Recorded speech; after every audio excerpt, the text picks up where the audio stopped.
வணக்கம். தினமலர்.com மாலை 4 மணி செய்திகள். முக்கிய நிகழ்வுகள். இலங்கை நிலை குறித்து பார்லிமென்டில் பிரதமர் மன்மோகன் சிங் கவலை. தமிழர் நலன் காக்கும் நடவடிக்கைகளுக்கு வலியுறுத்தல். விவசாய நிலங்களில் கெயில் நிறுவனத்தின் குழாய்கள் பதிக்க கடும் எதிர்ப்பு. விவசாயிகளின் கருத்துக்கள் குறித்து முதல்வரிடம் அறிக்கை. அப்சல் குரு உடலை ஒப்படைக்க தொடர் போராட்டம். காஷ்மீரில் பதட்டம் நீடிப்பு. விரிவான செய்திகள். இலங்கையில் தமிழர்களின் நிலை கவலை அளிப்பதாக தெரிவித்த பிரதமர் மன்மோகன் சிங், தமிழர் நலனை காக்க இலங்கை கட்டாயம் நடவடிக்கை மேற்கொள்ள வேண்டும் என வலியுறுத்தியுள்ளார். ஜனாதிபதி உரைக்கு நன்றி தெரிவிக்கும் தீர்மானத்தின் மீதான விவாதத்தில் ராஜ்யசபாவில் பிரதமர் மன்மோகன் சிங் வெள்ளியன்று உரையாற்றினார். அப்போது அவர் கூறுகையில், வறுமையையும் வேலையில்லா திண்டாட்டத்தையும் ஒழிக்க வேண்டுமானால் நாட்டின் பொருளாதார வளர்ச்சி விகிதத்தை 8 முதல் 9% உயர்த்த வேண்டியது மிகவும் அவசியம் என்று வலியுறுத்தினார். ஐக்கிய முற்போக்கு கூட்டணி அரசு எடுத்து வரும் பொருளாதார சீர்திருத்த நடவடிக்கைகளால் இன்னும் 2 அல்லது 3 ஆண்டுகளில் 8% பொருளாதார வளர்ச்சியை இந்தியா எட்டும் என்றும் மன்மோகன் சிங் நம்பிக்கை தெரிவித்தார். நல்லதா கெட்டதா என்று ஆராயாமல் மத்திய அரசின் செயல்பாடுகள் அனைத்தையும் பாரதிய ஜனதா குறை கூறுவதாக சாடிய பிரதமர், அரசின் திட்டங்களை எதிர்க்கட்சி பாரபட்சமற்ற முறையில் மதிப்பீடு செய்ய வேண்டும் என வலியுறுத்தினார். இலங்கையில் தமிழர்களின் நிலை மிகவும் கவலை தருவதாகவும் கூறிய பிரதமர், தமிழர்கள் கௌரவமாகவும் சம உரிமையுடனும் வாழ அரசியல் ரீதியாக சமரச தீர்வு காண வேண்டியது அவசியம் என்றும், அதற்காக இலங்கை அரசுடன் இணைந்து முயற்சிகள் எடுத்து வருவதாகவும் தெரிவித்தார். அதே நேரத்தில் இலங்கையில் உள்ள தமிழ் தலைவர்களுடன் இணைந்து இலங்கை அரசும் கட்டாயம் நடவடிக்கைகளை மேற்கொள்ள வேண்டும் எனவும் பிரதமர் வலியுறுத்தினார். தேசிய அளவில் ஒருமித்த கருத்தின் அடிப்படையில் ஜம்மு காஷ்மீர் பிரச்சினையை மத்திய அரசு அணுகுவதாக கூறிய பிரதமர், பயங்கரவாதத்தை எதிர்கொள்வதில் எந்த சமரசத்துக்கும் இடம் தர மாட்டோம் என்றார். பாகிஸ்தானில் பயங்கரவாத அமைப்புகளை கட்டுக்குள் கொண்டுவரும் வரையில் அந்நாட்டுடன் இயல்பான உறவை தொடர முடியாது என்றும் பிரதமர் மன்மோகன் சிங் உறுதிபட தெரிவித்தார். ஐநா மனித உரிமை கவுன்சிலில் அமெரிக்கா கொண்டுவரும் தீர்மானம் மீதான இந்தியாவின் நிலைப்பாடு குறித்து பிரதமர் தெளிவுபடுத்தாததால் அதிமுக, திமுக, பாரதிய ஜனதா உள்ளிட்ட பல்வேறு எதிர்க்கட்சிகள் கடும் எதிர்ப்பு கோஷங்களை முழங்கியதால் சபையில் சிறிது நேரம் கூச்சல் குழப்பம் நிலவியது. விவசாய நிலங்களில் கெயில் நிறுவனம் எரிவாயு குழாய் பதிக்க கடும் எதிர்ப்பு எழுந்துள்ளது.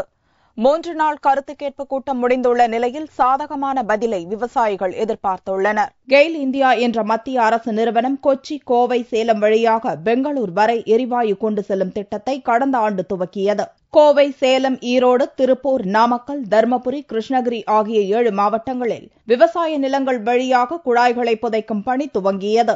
இத்திட்டத்தால் விவசாயிகள் பாதிக்கப்படுவதாக சென்னை உயர்நீதிமன்றத்தில் வழக்கு தொடரப்பட்டது. உயர்நீதிமன்றம் விளக்கம் கேட்கவே விவசாயிகளிடம் கருத்து கேட்பு கூட்டத்தை நடத்த தமிழக முதல்வர் ஜெயலலிதா உத்தரவிட்டார். அதன்படி தலைமைச் செயலாளர் ஷீலா பாலகிருஷ்ணன் தலைமையில் சென்னை ராஜா அண்ணாமலைபுரம் அண்ணா மேலாண்மை கூடத்தில் கருத்து கேட்பு கூட்டம் புதனன்று துவங்கியது. 3வது நாளான வெள்ளிக்கிழமை அன்று சேலம் மற்றும் தர்மபுரி மாவட்ட விவசாயிகள் கூட்டத்தில் கலந்து கொண்டனர். விவசாயிகளுடைய வாழ்வாதாரம் பாதிப்பதோடு மட்டுமில்லாமல் இயற்கை வளமான மரம், செடி, கொடிகள் அழிக்கப்படுவதோடு மட்டுமல்ல நீர்நிலைகள், ஏரி, குளங்களும் அழிக்கப்படுகிறது.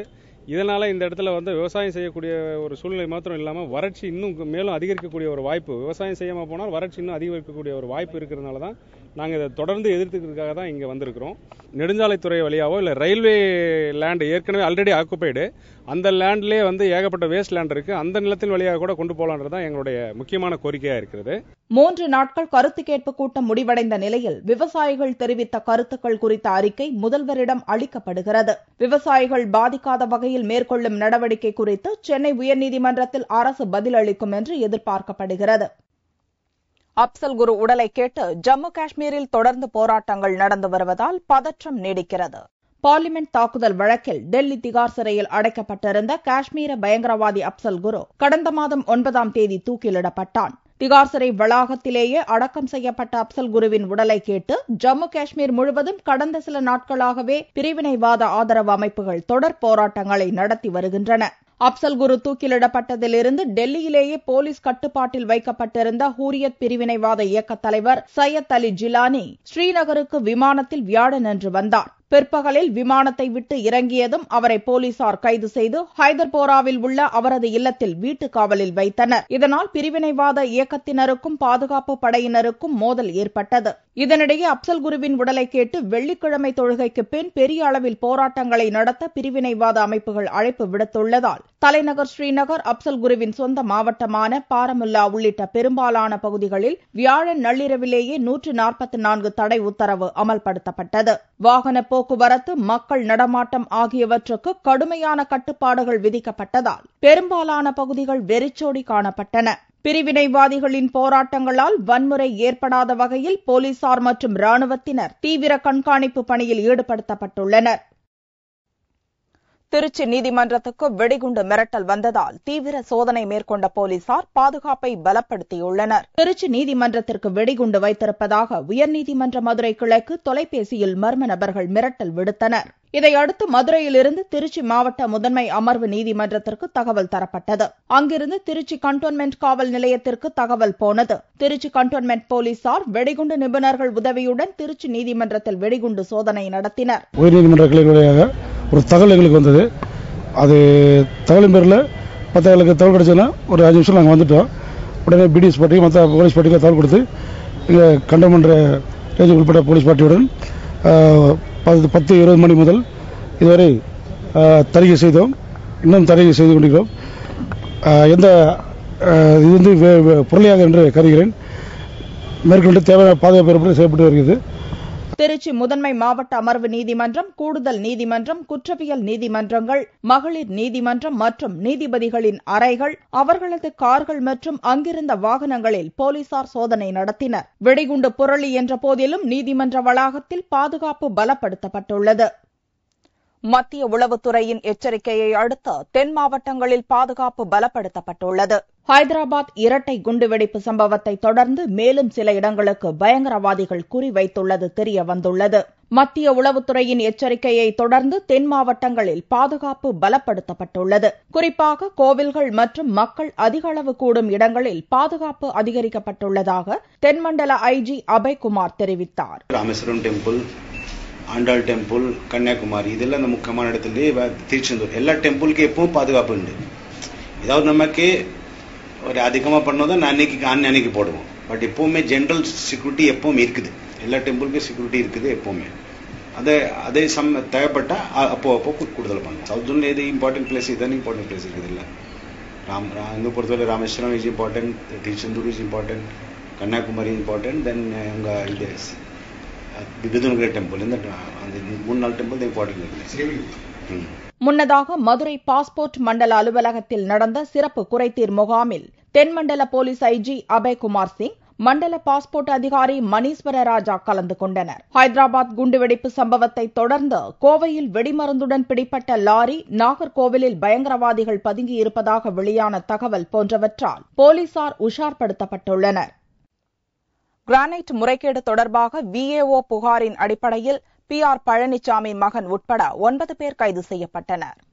மதுரை மாவட்டத்தில் கிரானைட் முறைகேடு தொடர்பாக PRB கிரானைட் உரிமையாளர் பழனிசாமியின் மகன் சுரேஷ்குமார் உள்ளிட்ட 9 பேர் மீது வழக்கு நிலுவையில் உள்ளது.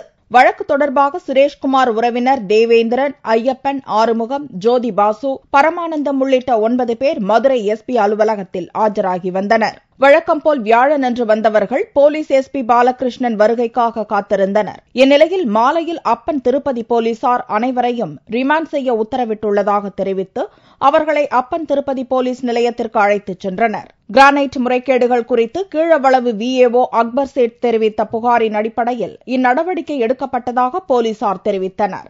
நம்ம மதுரை உயர்நீதிமன்ற உத்தரவின் பிரகாரம் கடந்த 10 நாட்களுக்கு மேலாக இந்த கிரானைட் சம்பந்தமான வழக்குகளிலே காவல்துறை அதிகாரிகளுக்கு ஒத்துழைப்பு கொடுக்க வேண்டும் என்ற காரணத்தினால் காவல்துறை அதிகாரிகள் அனுப்பிய சமனின் பிரகாரம் கடந்த 10 முறைகளுக்கு மேல் PRP நிறுவனத்தினர் வந்து அவர்கள் தங்களுடைய நிலையை விளக்கி விளக்கமனு கொடுத்து அவர்களுடைய வாக்குமூலங்களும் பதிவு செய்யப்பட்டுள்ளன.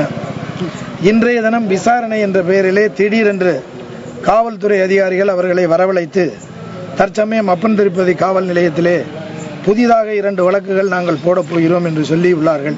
மதுரை மாவட்டம் மேலூர் தாலுகாவில் கீழையூர் பிசி கண்மாய் மேலப்பட்டி பிள்ளையார்குளம் அம்மன் கோவில் பட்டியில் 3 கிரசர் மற்றும் 6 கம்ப்ரசர் கைப்பற்றப்பட்டுள்ளன. அதுகுறித்து அப்பன் திருப்பதியில் விசாரணை நடந்து வருகிறது. புதுச்சேரி அரசு பஞ்சாலையில் 10 மாத சம்பளம் வழங்க கோரி தொழிலாளர்கள் ஒப்பாரி வைத்து நூதன போராட்டம் நடத்தினர். புதுச்சேரி அரசுக்கு சொந்தமான பஞ்சாலை ஆங்கிலோ டெக்ஸ்டைல்ஸ் என்ற பெயரில் இயங்கி வருகிறது. மிகவும் நலிவடைந்த நிலையில் உள்ள இந்த பஞ்சாலையில் பணியாற்றும் தொழிலாளர்களுக்கு 10 மாதங்களாக ஊதியம் தரப்படவில்லை. கடந்த 20 நாட்களாக பஞ்சாலையும் இழுத்து மூடப்பட்டது. இதை கண்டித்து பஞ்சாலை தொழிலாளர்கள் கருப்பு கொடி ஏந்தி ஒப்பாரி போராட்டம் நடத்தினர்.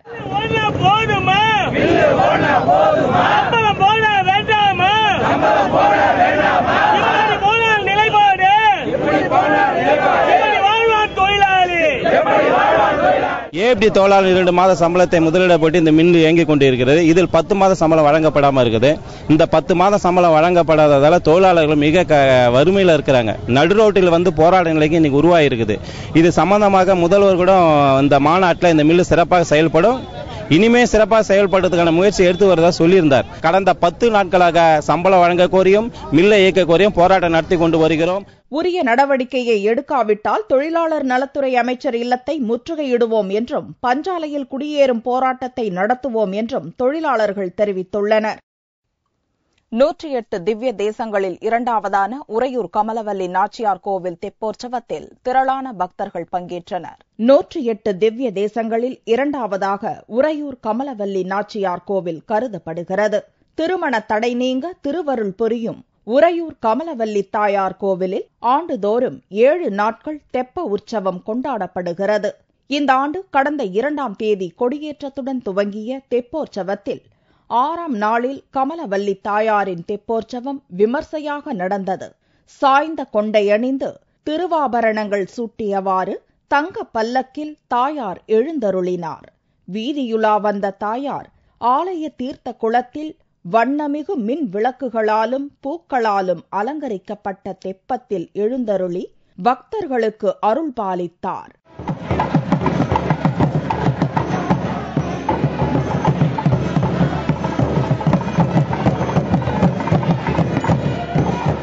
மூன்று முறை தெப்பத்தில் வலம் வந்த கமலவல்லி தாயாரை பக்தர்கள் திரளாக கூடி நின்று வணங்கிச் சென்றனர். மகா சிவராத்திரியை முன்னிட்டு திருவாரூர் தியாகராஜர் கோவிலில் 5 நாட்கள் நடைபெறும் நாட்டியாஞ்சலி துவங்கியுள்ளது. திருவாரூர் தியாகராஜர் கோவிலில் ஆண்டுதோறும் மகா சிவராத்திரியை முன்னிட்டு நாட்டியாஞ்சலி நிகழ்ச்சி நடைபெறும். இந்த ஆண்டும் கோலாகலமாக 5 நாட்கள் நடைபெறும் நாட்டியாஞ்சலி துவங்கியது.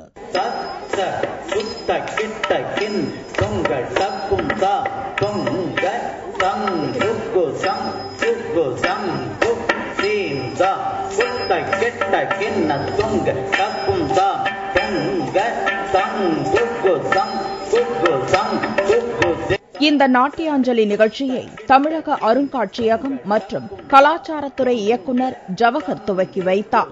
இந்நிகழ்ச்சியில் சென்னை சொர்ணமால்யா, மும்பை பத்மினி, சென்னை ஷீலா உன்னிகிருஷ்ணன் உள்ளிட்ட இசை மற்றும் நடன கலைஞர்கள் பங்கேற்கின்றனர். மகா சிவராத்திரியொட்டி 16வது ஆண்டு விழா திருவாரூர் பெரிய கோயில நடக்குது. இங்க நாட்டியாஞ்சலி திருவிழா நடந்துட்டு இருக்குது. இங்க எங்க ஊர் பசங்க எல்லாம் ரொம்ப நல்லா பெர்ஃபார்ம் பண்ணிட்டு இருக்காங்க. அதை பார்க்க ரொம்ப பெருமையா இருக்குது.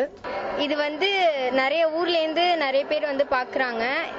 இது எளிய மக்கள்கிட்டயும் போய் சேர்ற மாதிரி இந்த இதை அமைச்சிருக்காங்க.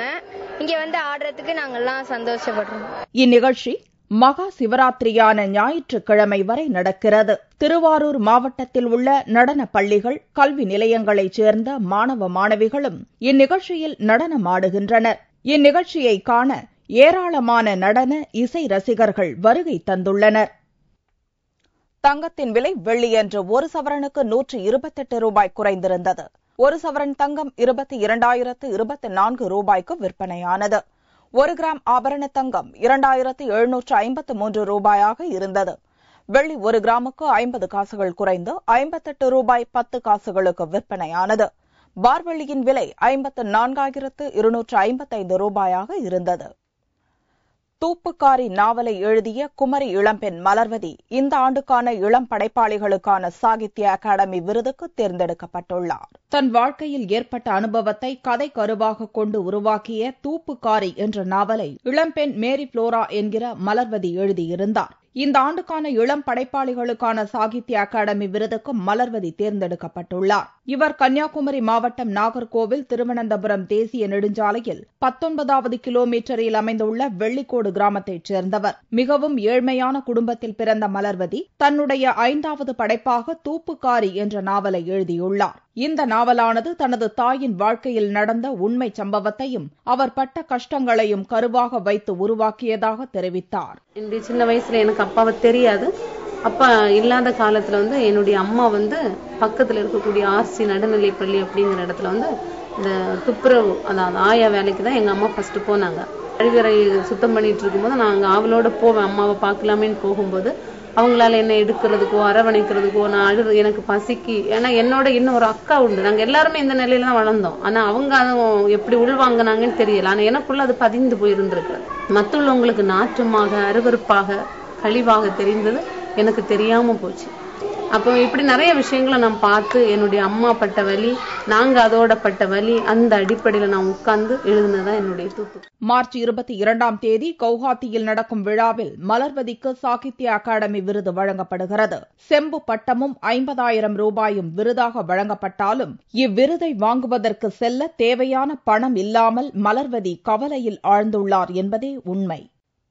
மீண்டும் செய்திகள் இந்திய நேரப்படி இரவு 8 மணிக்கு. வணக்கம்.